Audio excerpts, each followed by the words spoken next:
Sports analyst Stephen A. Smith is a polarizing figure, cheered and booed as loudly as the sports teams he covers at ESPN. But while we know a lot about his controversial hot takes on sports, here is the untold truth about the First Take frontman. Wish me luck, everybody. Wish me luck. Smith is the undisputed king of big, bold statements that fire up his audience and the world-class athletes he covers. Oh, my Lord. I can't believe he's wearing shorts and with a suit. It doesn't look bad. But it's made him a target when his opinions run cold, like when he speculated that then free agent Kevin Durant would be signing with the Lakers. When he ended up choosing the Warriors instead, Smith said via the Daily News, "I report stuff weeks in advance and get vilified for it, but when it comes to fruition, no one remembers they vilified me." Smith is a drama king, so it's only fitting that he's been watching General Hospital for more than 4 decades. Number one soap opera. You understand? So, I've been watching it for 40 years. Smith admitted to ESPN, "I have 4 older sisters, and when we came home from school, all the TVs in the house were on General Hospital. Since I wasn't allowed outside until I finished my homework, I watched the soap every day." Damn, they lost. Whoa, I didn't see that happen. ESPN reported that Smith got a chance to appear on his favorite daytime soap as the character Brick after Maurice Benard was a guest on First Take in 2015. I am so excited about our next guest right here. He taught Brick everything he needs to know. Smith told the outlet, "Maurice recognized that I was a huge fan and said he'd have to get me on the show. I received a call a few months later to play Brick, a surveillance expert for Sonny and the mob."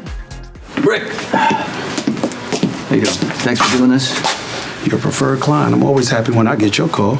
The TV personality confessed that he felt out of his element on the long-running medical drama, saying, "I research, do homework, lights come on, and we go. I have to be ready and speak off the cuff. With General Hospital, you memorize lines in a script, bringing other people's words to life. The pressure is immense."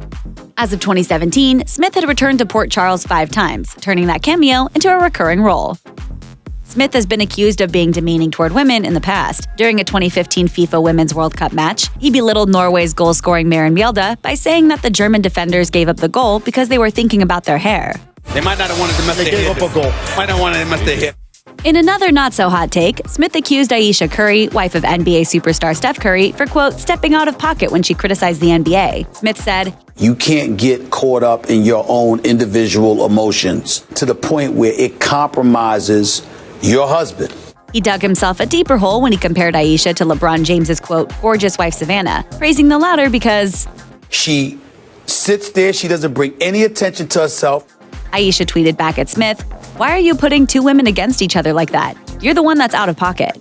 Smith raised eyebrows again when he appeared on Snoop Dogg's YouTube show, GGN News, declaring, I'm associated with Walt Disney, but damn it, everybody knows that I'm a bottom feeder. According to Slate's rundown of Smith's chauvinistic missteps, which include being a, quote, major apologist for documented domestic abusers Floyd Mayweather and Ray Rice, the longtime ESPN host takes what Slate called hacky sports commentary to another level. According to the New York Post, Smith could eventually become the, quote, richest talent in ESPN history, raking in an estimated yearly salary in the $8 million to $10 million range.